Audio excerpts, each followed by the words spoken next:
Good afternoon, everyone. Welcome to our November WebEx, part of our SPSP Medicine series. Thank you for joining us. Before we get underway, there are just a few points for you to be aware of for the WebEx today. On screen now is the audio connection information for anyone who has connected to the WebEx and still needs to dial in. For those of you who have joined as participants, your lines have been muted, but we will be opening all the lines at the end of the presentation so that you can join in with us for questions and discussion. So before we begin, I'd like to introduce the SPSP Medicines team. My name is Lorraine Donaldson and I'm the Project Officer for the team. In the room with me today, I also have Kirsty Allen, our Administrative Officer. Arvind Varia, our Clinical Lead, is joining us online. And we're also delighted to let you know that we have a new Improvement Advisor for SPSP Medicines, and so we're very delighted to welcome Leslie McFarlane. Leslie has also joined us online and will be joining us for a question and answer session at the end of today's presentations. So that's a little about us. Before we get started today, it would be great to learn a little bit more about who we have joining us today, and so we'd like to ask you to take part in our quick poll. The question is, which of the following professions best describes you? And the options are A, a patient or service user, B, medical, C, nursing, D, pharmacy, or E, other. The poll is opening now, and you should be able to select the relevant option for you. If you do select other, please go to the chat box and let us know your profession. We'll just leave the poll open for around a minute or so to give you a chance to respond, and then we'll share the result.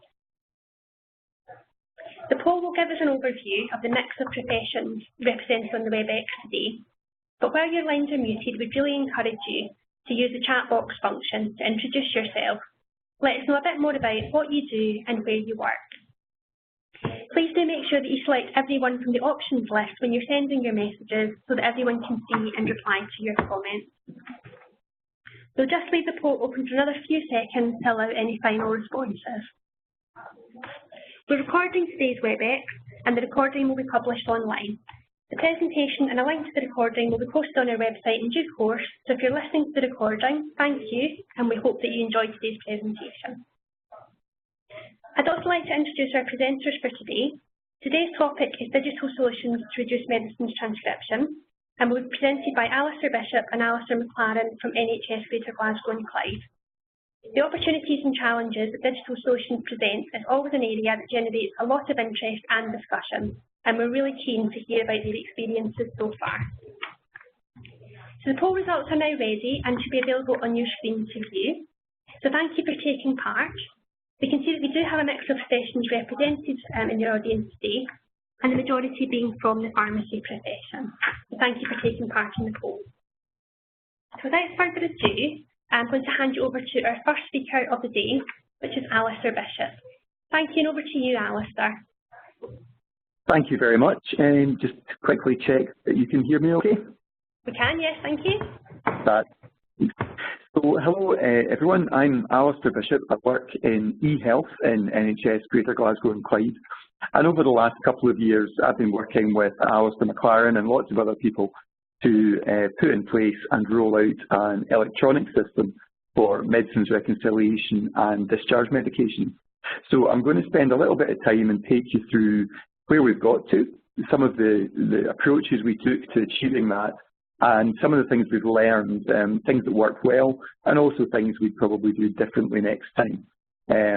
So I should take about 20-25 minutes, and then I'll hand over to Alistair, who will go into some of the further broader issues around some of the clinical practice aspects. Okay, so I'm going to cover a few things. I'll start off just by trying to explain what problem we actually set out to solve when we started this project. I'll then cover where we've got to date, how we did that, and as I say, the things that worked well and the things that didn't. And I'll finish up just by outlining what the next steps are for us in building on the progress so far. Now, for those of you who aren't familiar with Greater Glasgow and Clyde, I thought it would be useful to give a little bit of background about the board. We're an NHS board in West Central Scotland. We're the largest board or trust in the UK. We directly serve just over 1 million people, and we also have a wide range of regional and national services. We have about 38,000 staff in total and about 35 hospitals. And in terms of the scope of the improvement project that we have been carrying out for the last year or so, we are aiming to cover about 350 wards or 6,000 beds, and we think about 10,000 members of staff will directly use the system. The board has about 400,000 admissions and discharges every year, and about 9 million individual dispensing events each year. So that gives a bit of an idea of the scale of what we're trying to tackle. So I think it's always really important with any new piece of work to try and get real clarity on why you're doing it. What is the actual problem we're trying to solve? And for us, it comes down to this, that medicines information in hospital is written down or typed in several times during a patient's stay, and that manual transcription wastes clinical time, and it also increases the risk of mistakes being made. So the core aim of this project is to reduce the manual transcription of medicines information in hospital. But there are also several other drivers or other reasons why we did want to tackle both medicines reconciliation and the discharge medicines process. We wanted, as a board, to increase the uptake of the formal meds rec process and also to improve the quality of the reconciliation that was done at admission. We also wanted to speed up the discharge process by making better use of the information that's captured earlier in the hospital stay. We wanted to reduce some of the administrative burden on clinical staff and release a little bit of time for them to think about the medicine decisions they're making and perhaps add some value there. And finally, we wanted to try and improve the quality of medicines information that ends up on the immediate discharge letter document, which goes to the GP and other care providers. So those are the other drivers that are underlying this project. I think probably most people on the call will be familiar with all of these enablers, but it's worth reminding ourselves that there are certain aspects of the NHS Scotland that help with this kind of project. We do have a single patient identifier, which is more or less universally used. We have the NHS Net network. We have the emergency care summary, which pulls together medicines information from all of our GP practices in one place. And there's also a number of data standards, both UK and international, that have helped us achieve what we've done with this project. In particular, DM&D for describing medicines and SNOMED CT for describing diagnoses and other clinical concepts. So all of these things were already in place for us and have helped us move forward. Excuse me. So this diagram gives a very high-level picture of how we worked previously in regards to medicines reconciliation and discharge meds. So I'm not sure if you can see my mouse cursor, but the GP box on the left-hand side, that's the GP practice system. And each GP practice will have their idea or their understanding of what medicine the patient is taking. And that's usually a very good picture, but it's not always entirely complete. There may be medicines that the patient is taking that aren't part of that record. Those medicines from a GP system were available through the emergency care summary. And typically, a junior doctor, when they were clocking in the patient, would look at ECS. They might print out the ECS screen, and they'd probably write down the medicines that the patient was on. They might do that just in the case note. There might have been a dedicated medicines reconciliation form. They then write it all down again on the Cardex or the paper drug chart. And then at discharge, in Glasgow and Clyde previously, they would manually type all that information back in to the track care system, which we used to use to produce electronic IDLs. So you can see there was a lot of duplication of effort and a lot of transcription of medicine. So with the new system that we've put in place, we've tried to improve that. So we still have the GP medicines feeding into the emergency care summary, but now we can pull that information electronically into our clinical portal system, and that releases a little bit of time for these junior doctors to think and concentrate on the decisions they're making, as part of that medicines reconciliation process. Now, they still need to write the Cardex out, and that will be true until we put in place full electronic prescribing, or HEPMA. But at discharge, because the medicines information that was captured at admission becomes the starting point for the discharge medicine, the doctors and other prescribers just need to update the system with anything that's changed during the hospital stay, rather than having to manually type in the whole list of drugs from scratch. And that, again, releases a bit of time for those clinical staff. When we do implement electronic prescribing, we'll fill in some of the right-hand side of the diagram. We'll take the medicines information from Portal. That will feed into HEPMA and become the starting point for the Cardex, the electronic Cardex. And then at discharge, the electronic Cardex, as it now is, will feed back out and become the starting point for the discharge medicine. So when we get there, that will further reduce the need to manually transcribe information. Now, those diagrams do simplify the situation, and as I'm sure many people on the call will be aware, the real-life process is a bit more complicated than that. This gives a little bit more detail about some of the different staff groups that are involved and some of the main steps that happen in the process at admission, during the stay, and at discharge.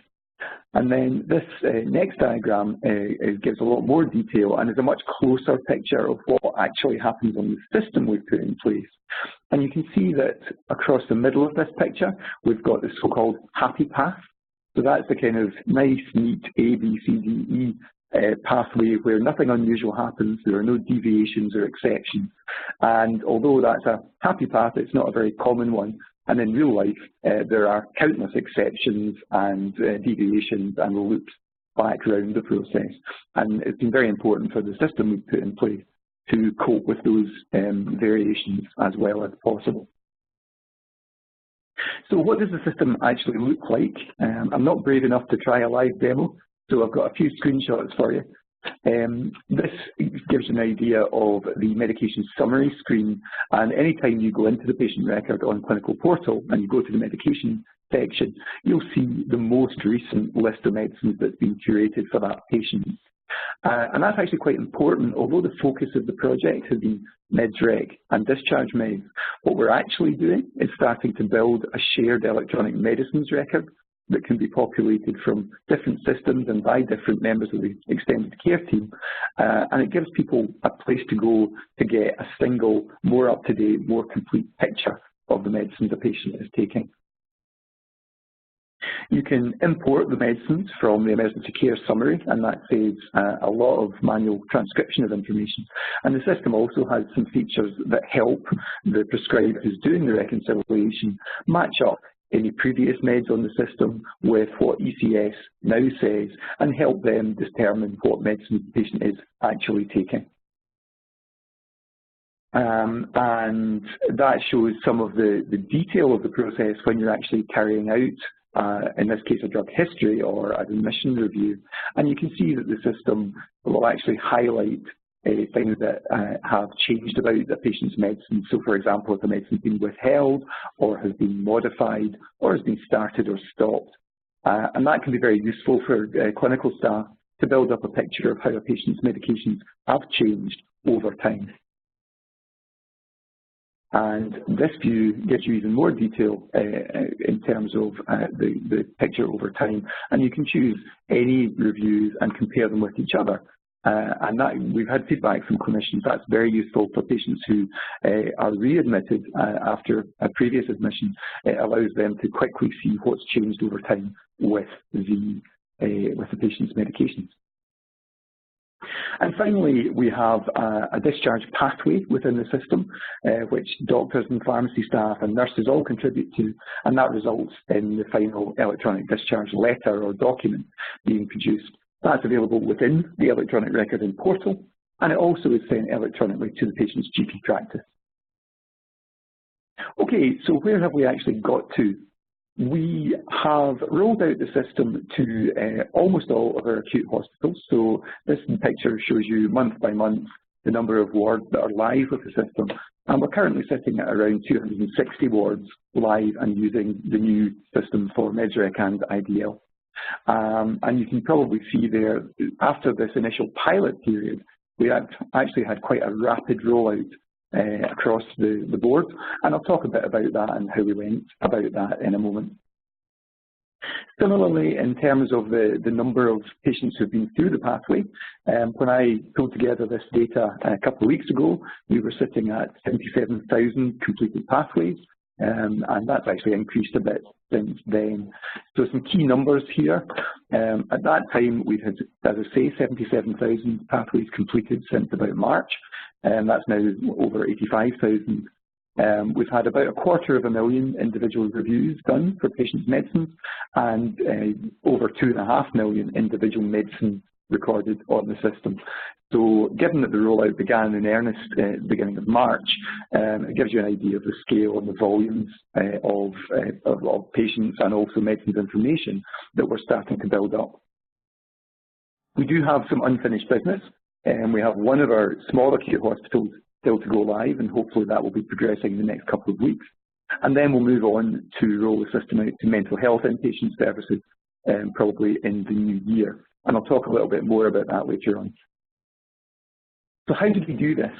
We had a cunning plan, which basically boiled down to spending a lot of time with pharmacy and doctors and nurses and other stakeholders, designing and building the system to try and get it as close as possible to what was required. We then piloted the system first in the Specialist Cancer Hospital in Glasgow, which is relatively small, about 9 wards, but very complex from a medicines point of view. These are patients who are readmitted to hospital very frequently. They're often on a lot of medicines, and also medicines with quite complex regimes and significant interactions and side effects. So that was a good way of testing the system's ability to cope with medicine's complexity while still keeping the scale of the pilot relatively manageable. We then moved on to our second pilot site, which was a district general hospital, a much larger site and more representative of a normal acute hospital. And once the pilot was judged as being successful, we progressed to start rapidly rolling the system out across the rest of the board. About 15 wards every week came on to the system.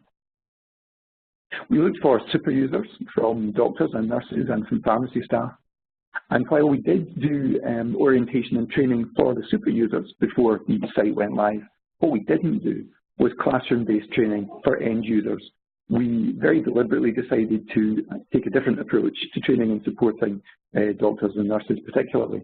And my team of facilitators were on the floor, in the wards, in the clinical areas, from day one of each site going live, provide training and support in real time with the staff working through real patients. So we would train users by guiding them through their first few actual admissions and their first few actual discharges.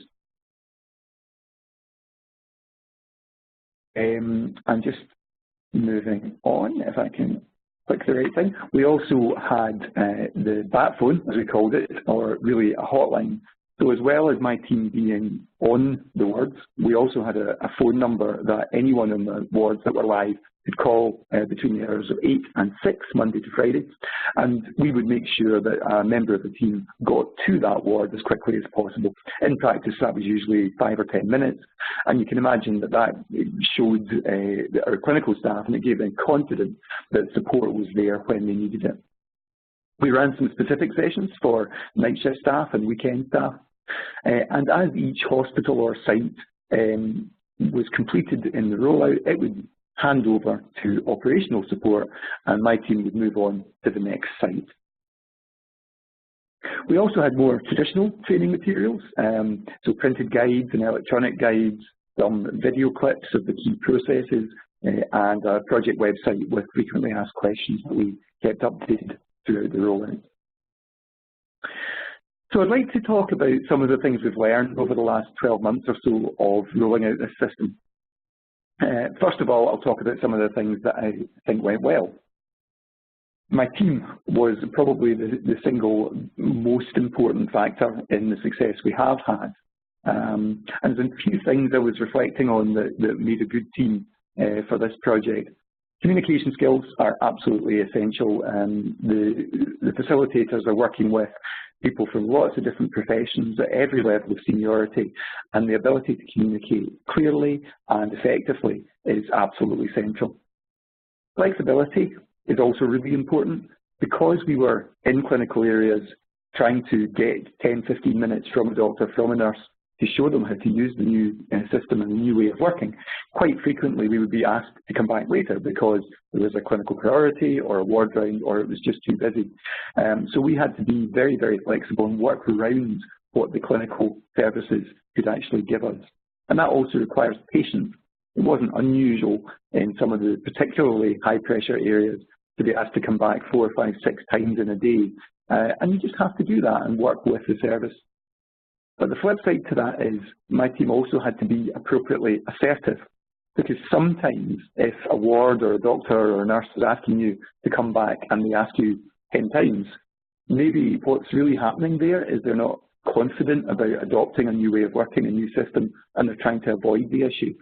So we had to balance that need to be sensitive and flexible with also saying, look, we're only here for another couple of weeks.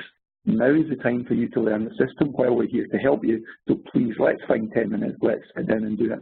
And that was a tricky balance to get right. Mutual support within the team was also very important. Most of the people in the team didn't have a clinical background. They weren't used to being in hospital wards.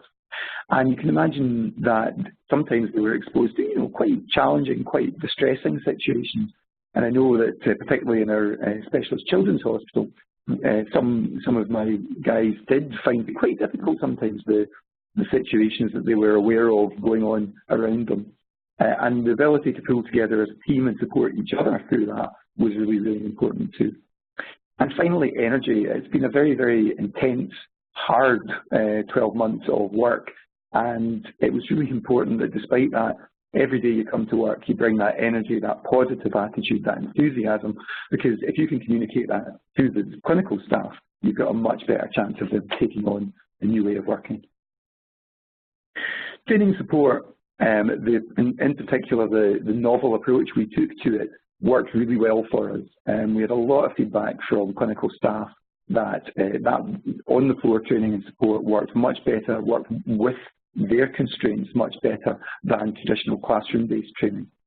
They liked the short visual training aids that we gave them. Long guides weren't really very welcome because no one's got time to read them. Users absolutely like to feel they're supported, and they told us they did, which was great to hear. And they also like to feel they're listened to, so we've tried very hard throughout the project to listen to what users tell us and to do something about that, to try and continually improve the system to address some of the issues they have raised. But I would also say that although that on-the-floor training did work really well, I think next time when we're doing something similar, we would back that up with formalised e-learning, a mandatory assessment step, because that reduces the risk of some users saying, well, I never got training. Maybe they were too busy, maybe they were missed, or sometimes people who claimed not to have had any training had actually had training on multiple occasions. But I think backing up that on-the-floor approach with a more formalised e-learning package would be a really good balance of approaches in the future. And we've had some very positive feedback from users. The new system is a much more robust way of working, particularly around discharge medicine. It handles last-minute changes to the meds better than our previous system. It does save time at discharge, provided you do meds rec at admission, and I'll come back to that later. And that feeling that we were listening and improving the system as we went built confidence amongst the users that we were listening to them.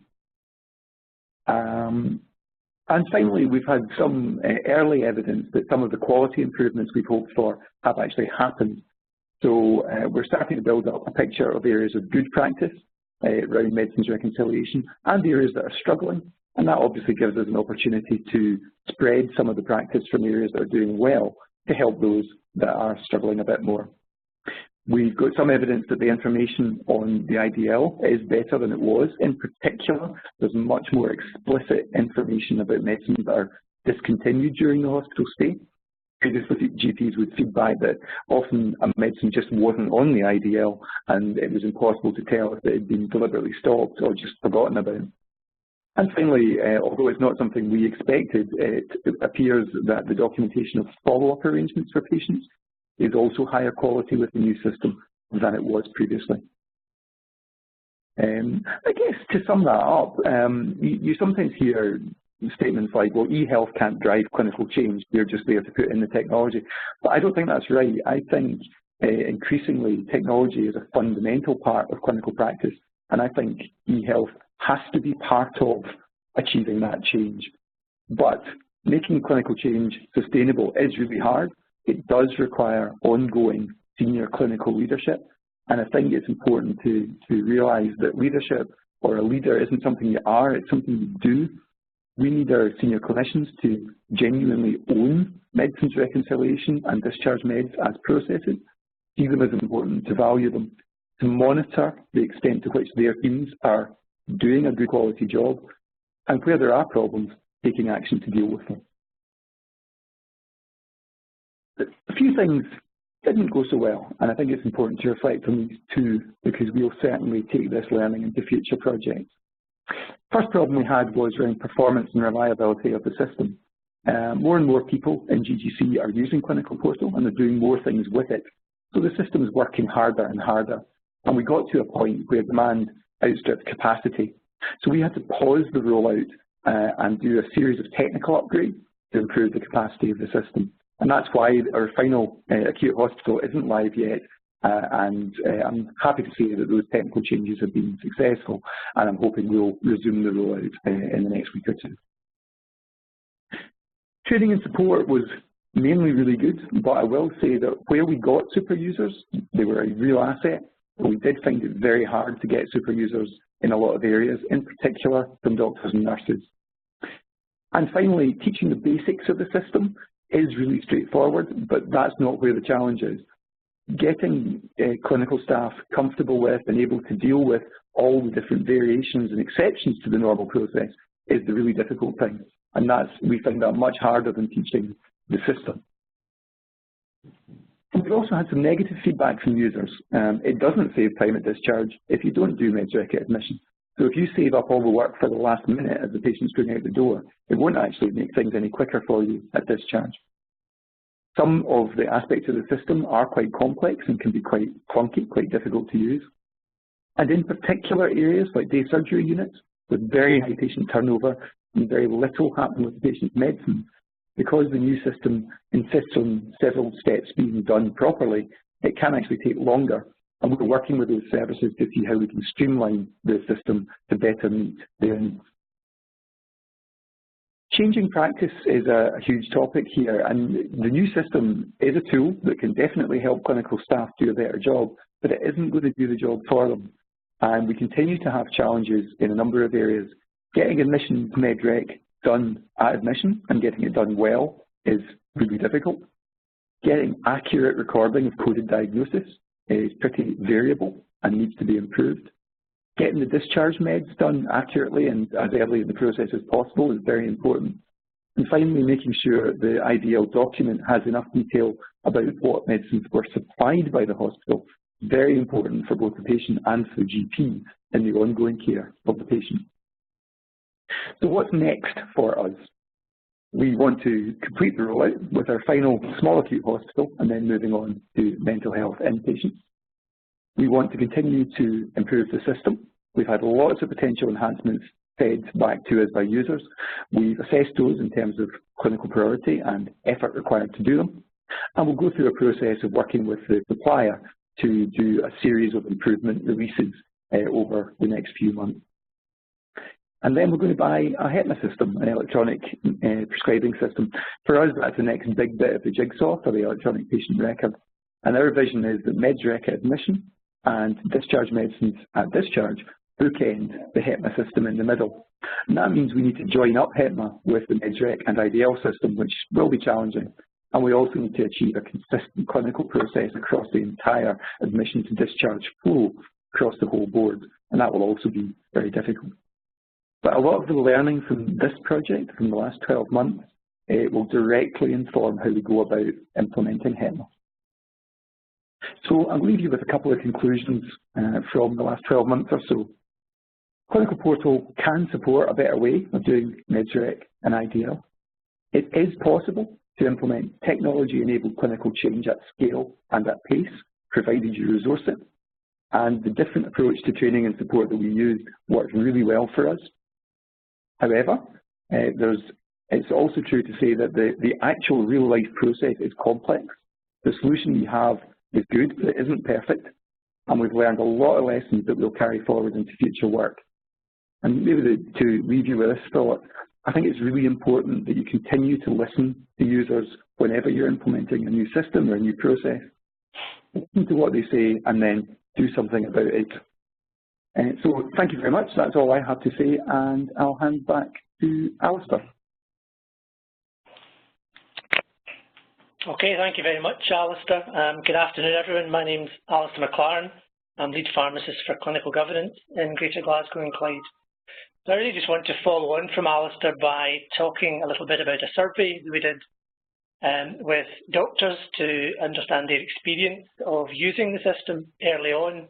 But before I do that, I just want to say a little bit that we, like all health boards in Scotland, have been trying to improve medicines reconciliation for a number of years as part of the patient safety programme. And in that time, we have made progress, but it's been extremely challenging. We've seen some areas do very well, but then struggle to sustain their improvement. And then we see other areas who really don't get out the starting block at all. And trying to paint a picture of where we were before this system is quite difficult because we had selected wards, we had inconsistent data collection. I think the best guess is that we maybe got MedRec done about 50% of the time on admission in those wards that we could measure in. So one of the things, just before I show you the results of the survey, was we're starting to take some data out of the new system. And if I can show you the first slide here, if it all works. Oh. There we go. So this is the only slide I've got of data because this is pretty fresh out of the system at the moment. But it demonstrates a point Alistair was making, which is that we've provided this tool, this way of enabling improved performance. But you'll see our baseline data for September and October there, looking at the percentage of MedRec completed within 24 hours of admission, shows quite a bit of variation.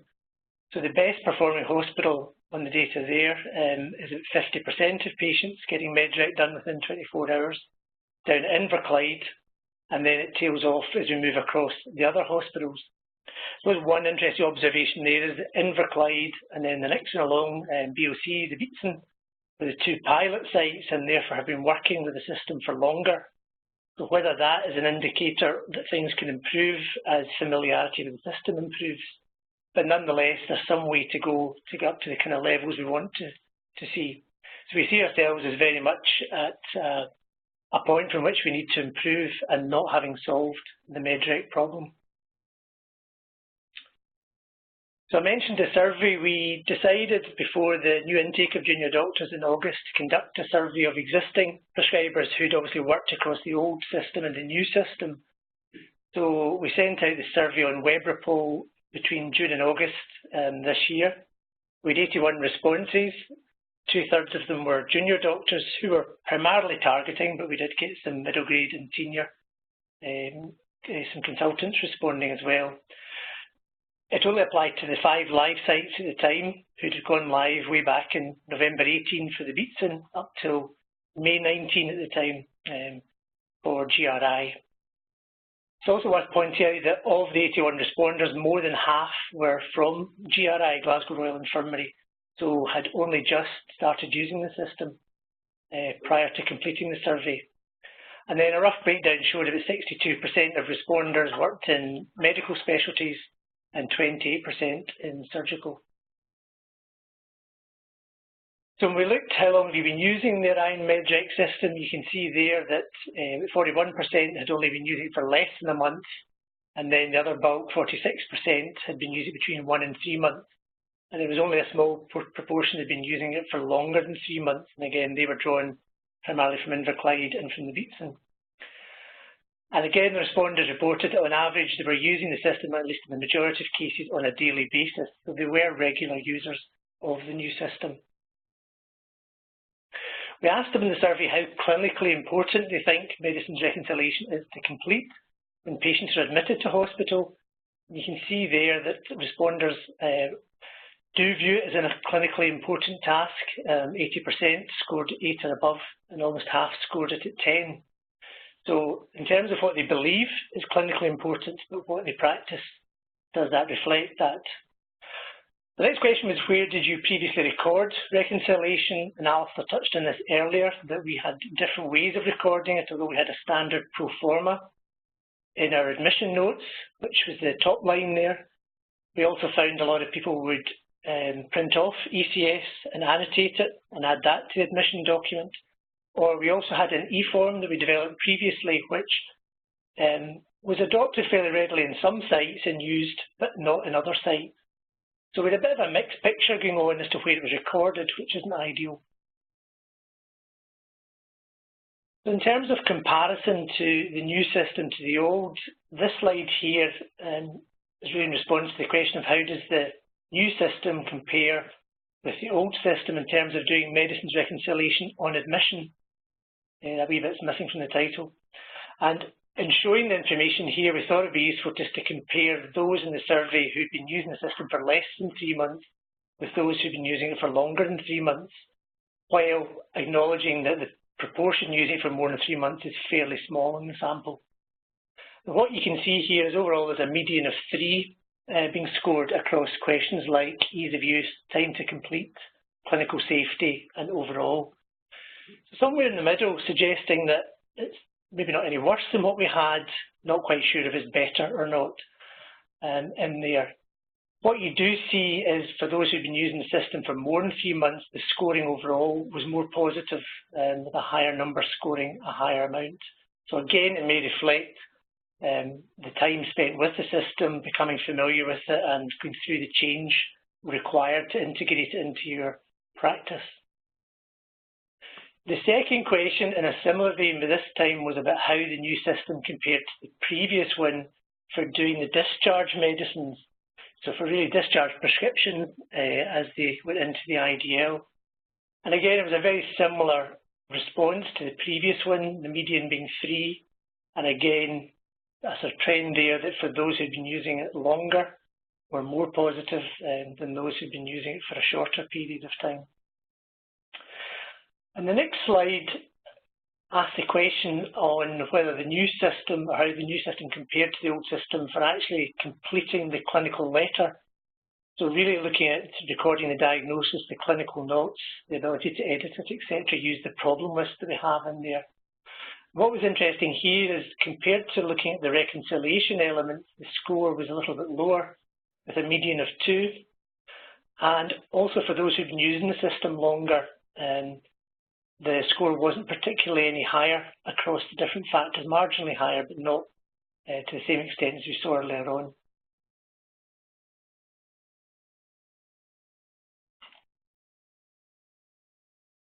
There's a question about did they receive any form of training prior to using the new system. The majority had, but again, 21% of respondents indicated they hadn't.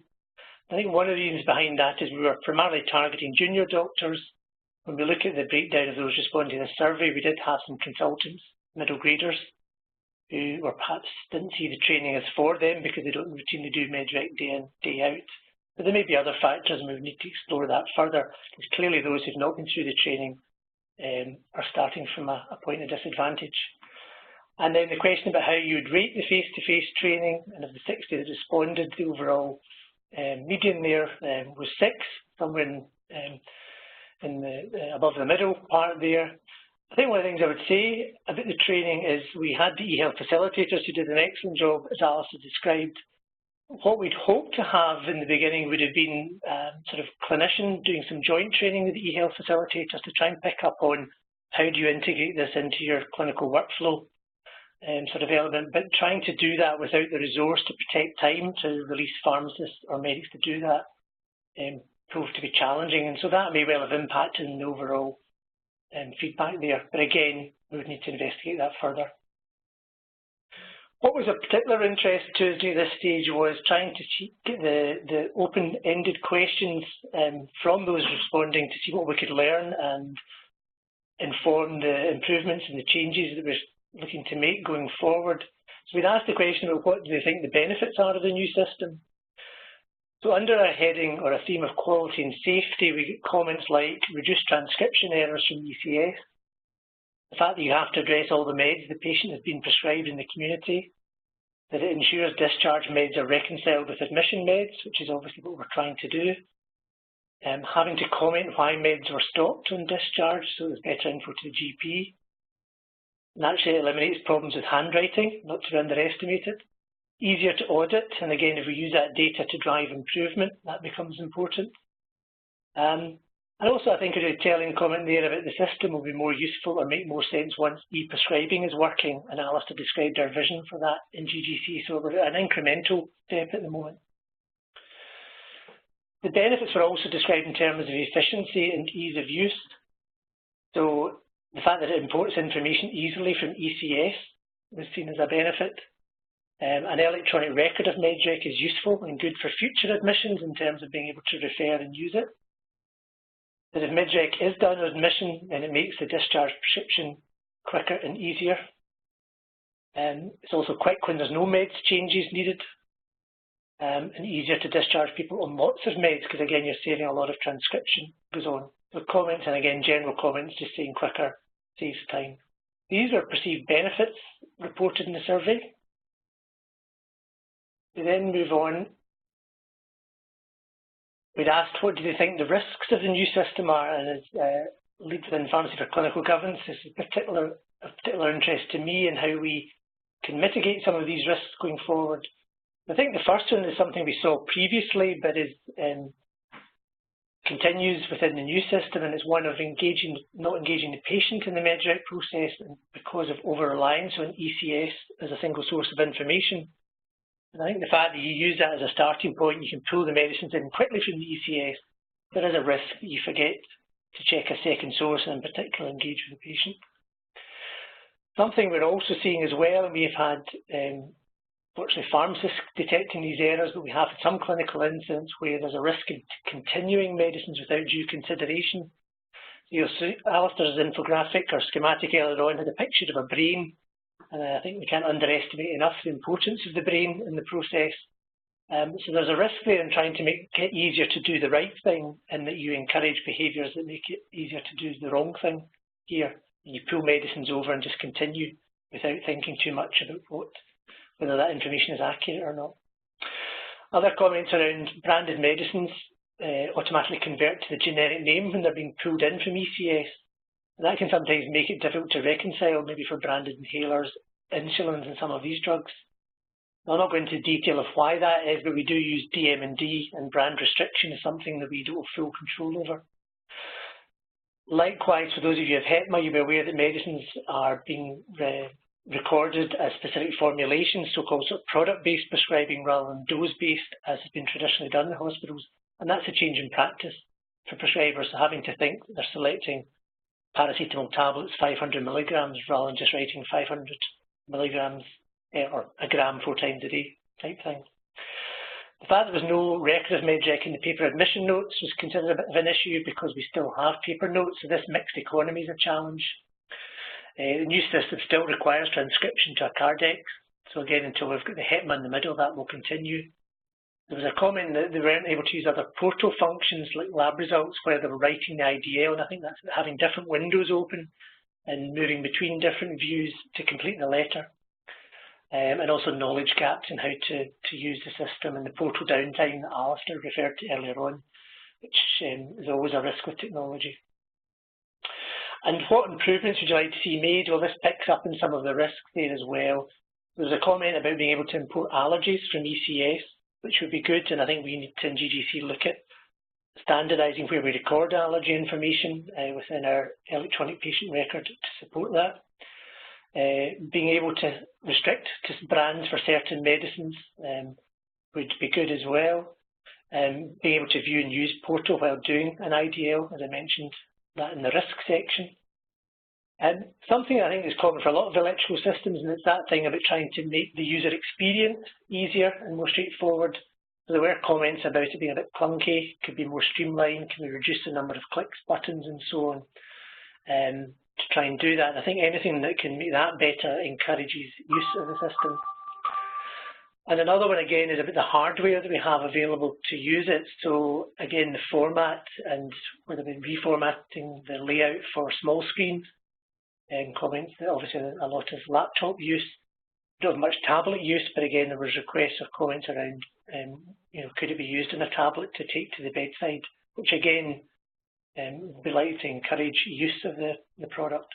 And I think my final part around improvements wasn't so much to the system, but to clinical practice, a recognition that practice has to change in order to get the benefits. So MedRec form being printed for the time being, including the mission notes. That particularly came from consultants who like to use the printout on the ward round for checking the MedRec had happened.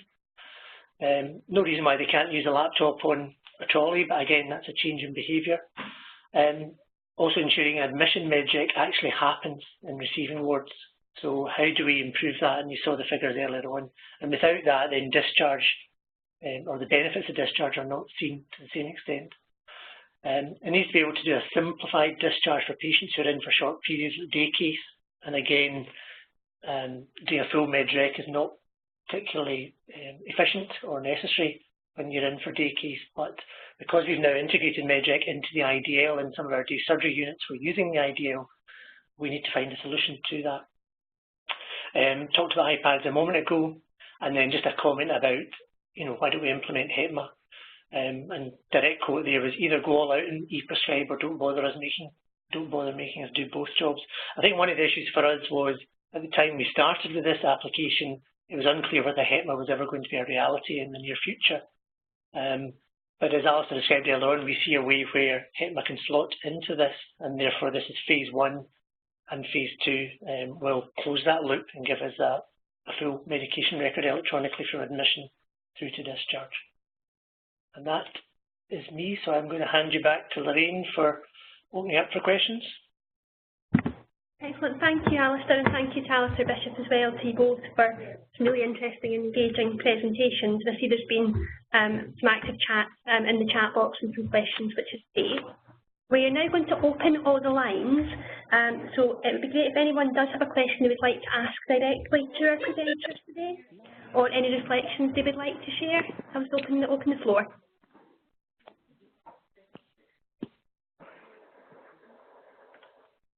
Lorraine, can I? This is Arvind Viraya, National Council for SPSP Medicine. Thank you, Alistair and Alistair, for your excellent presentation. It's really great to learn about the work that you've done. Other boards have also considered things like this, at least boards that don't have HEPA, and even some of the boards that look at how to then transfer from GP prescribing to hospital prescribing when they put electronic systems. So thank you very much.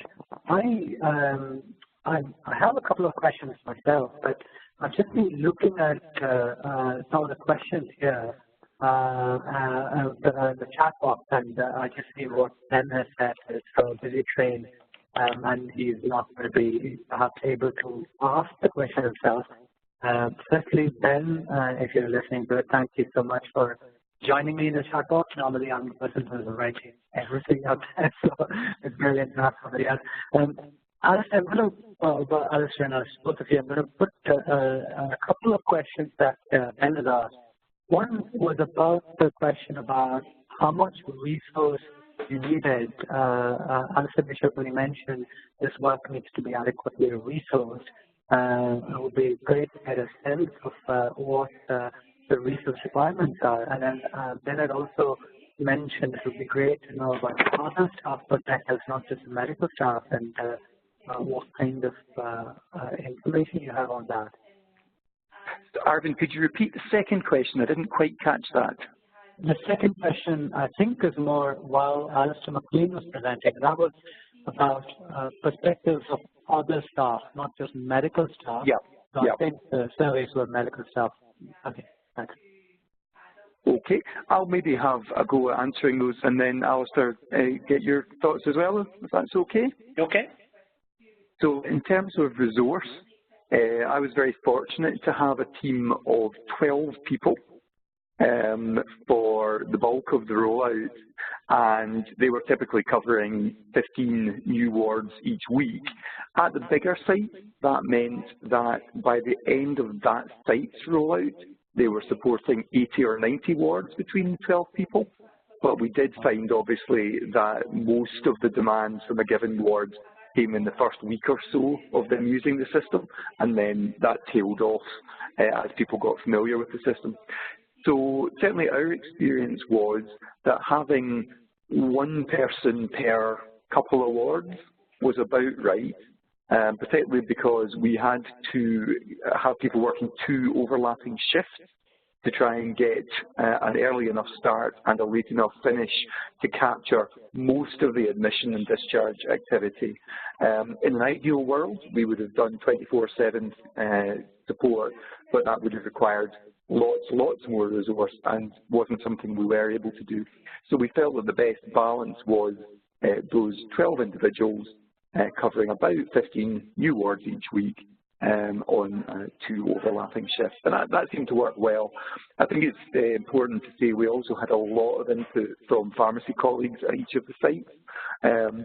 Not so much in terms of the on-the-floor training and support, but in terms of the broader support and guidance to both my team and to the clinical staff. Pharmacy played a big role in helping the clinical services get up to speed with the new way of working. In terms of feedback from other professions, I think if we look at nurses first, or non-prescribing nurses anyway, their interaction with the system is relatively narrow, relatively straightforward, and I think people got to grips with the system very quickly, and there wasn't a huge impact on ward nursing staff with the new system. I think pharmacy dispensary staff, once they got used to the system, could see some real benefits. The way the process works in the new system and the extent to which it supports the way dispensary work internally, most people in dispensary saw that as a real step forward, which was good. I think from a clinical pharmacist perspective, and I'm sure Alistair will have a perspective on this too, but I think it would be fair to say that there was a balance of positive and negative sort of experience for them. I think definitely they could see the benefits of the system from a safety perspective, from a completeness of information point of view, but I think also it maybe shone a spotlight on some existing poor practice that, you know, it had probably been going on for years, but became really obvious and really forced the issue because it then bubbled to the surface in this new computer system. So I think where we've got to is that clinical pharmacists, like the other professional groups, are more and more comfortable with the new system. But there were definitely some challenges there, I think. Alistair, I don't know what you think.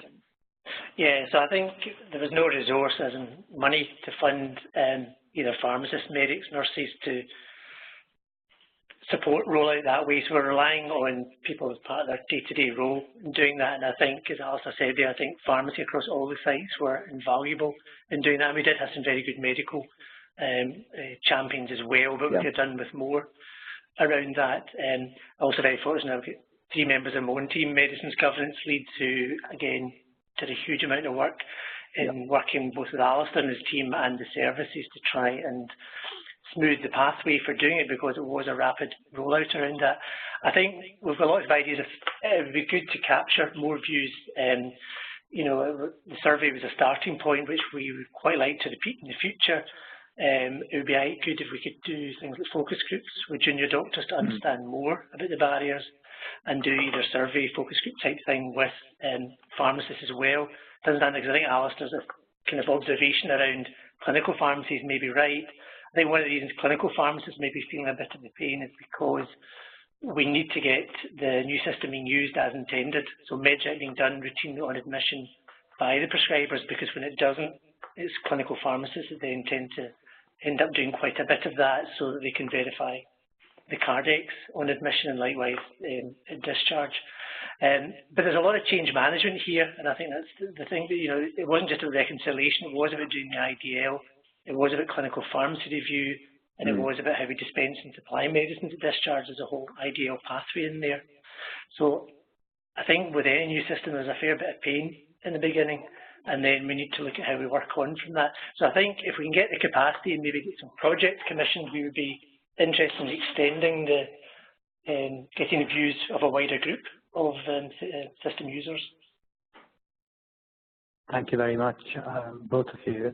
There's a question from Kate McCusker, which I'm going to add, and Alice provided a lot of data about the survey and how people felt about it. Kate, specific question. Kate, do you want to add that about the transcription errors? Yes, I was just wondering, so your aims at the start and your other drivers, did you actually have hard measures that you could measure to see it was successful rather than anecdotal qualitative measures? Yeah, so if I can maybe answer that. So the mentioned earlier on, we've been doing this as a quality improvement project since 2008 and adopted the national goals and measures and have a measurement bundle in relation to those, so looking at MEDREC being done within 24 hours of admission, and then MEDREC at discharge, and then trying to look at accurate cardex or accurate prescription on admission and accuracy in the IDL. I think where we're at the moment, we can, one of the advantages of this system is we've got real-time data and we don't need to manually collect data around our process measures, so we can measure whether MEDREC is being done on admission within 24 hours, and we can also look at discharge prescription for a process. What the system can't do for us is that quality bit, and we're going to still have to rely on doing that manually. The way we did that previously was pharmacists selecting a sample of cardexes on a ward and looking to see whether there were any medicines reconciliation errors on it when they were doing their review. And I think that's something we'll need to look at doing again. The challenge here is the capacity to do that. So I'm not sure the best way, whether we do that as a sort of point prevalence type audit every so often to get a snapshot of the quality. So the measures, as I say, the goals and the measures are as outlined in the CMO letter nationally and haven't changed, but we've got a different way now of at least collecting the data, and in particular for having data for every single ward as opposed to a sample of wards. And we can do that weekly, daily, weekly, monthly, or whatever we choose. Did you ever look at DATEC, like transcription errors on DATEC, pre and post service rollout? Would that give you an indication, or is it just a case that maybe errors aren't recorded in DATEC that reliably?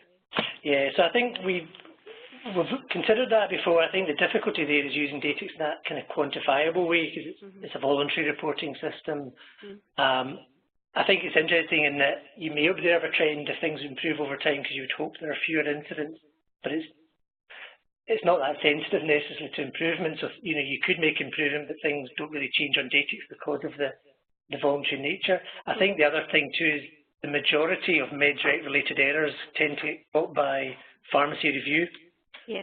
And so get corrected at the time, but pharmacists are not putting those onto DATEC because otherwise they would be doing nothing else. Yeah, so I think again absolutely. that gives the true picture. What we tend to get reported on are the more serious ones, where it's felt that actually, as DATEC's really set up to do, it's there to help us learn about what went wrong. So we'll get things reported on an ad hoc basis where the reporter clearly feels there's some potential learning to be had. But we do monitor DATEC, and I think that's a particularly important point when we bring in a new system, because it will help us identify whether the risk profile seems to have changed or indeed new risks coming up. As I mentioned earlier on, our concern at the moment is the risk of pulling medicines over without thought and without review is probably increased with a system like this. So again, we want to monitor that type of error. Okay, thank you. Okay. Can I just jump in with two very quick questions, but I realize we're very short of time. One was about consent. Now, do you have to pick a consent box or say something about accessing the ECS information within your Orion system? And the second was, I was interested in seeing that people are only using this as a source. Did you not have some place to actually acknowledge or check to say other sources are being used? Yes, so I'll answer the second question first. So there is, when you're doing a medicines review, there is a drop-down list of multiple different sources and you can record as many of those as you use for that review. So the system will automatically record that you've used ECS if you have done, but you can also say, I spoke to the patient, I looked at the medicines, I have a letter from the GP, and so on. So you can record multiple sources as part of the review. In terms of consent, we did quite a lot of work before we started the pilot with our clinical governance and GP colleagues. And what we agreed was actually what we'd been doing previously with a different system, which is that all accesses to ECS are fully audited, and both the previous system and the new system that we've put in place allows the user to indicate if they have received explicit consent from the patient or whether they are accessing the record under implied consent. So the model that we use in the new system is exactly the same as what we were using previously, but we did go back through the clinical governance discussion to make sure that that was still seen as appropriate before we proceeded with this system. There's a way to record that there was implied consent. Is that right? So, no, the way it works is that by default, you will be recording implied consent. So basically, there's a box you can tick to say, I had explicit consent. If you don't tick that, what you're saying is, I've accessed this under implied consent. Thank you very much. I'm going to stop there. Lorraine, back to you. Okay, thank you. So thank you again to our presenters today and for everyone for joining in with questions. Really interesting to hear the different questions and the responses from Alistair Bishop and Alistair McLaren. Thank you very much. If you have any queries about today's WebEx or you'd like any further information about the work of the SPSP medicine team, you can go online to our website, and you can also contact us by email and follow us on Twitter. And the details for that are on your screen now. So conscious of time, so just a quick reminder that there is no SPSP Medicines WebEx scheduled for December, and that concludes today's WebEx event. So thank you very much for your participation.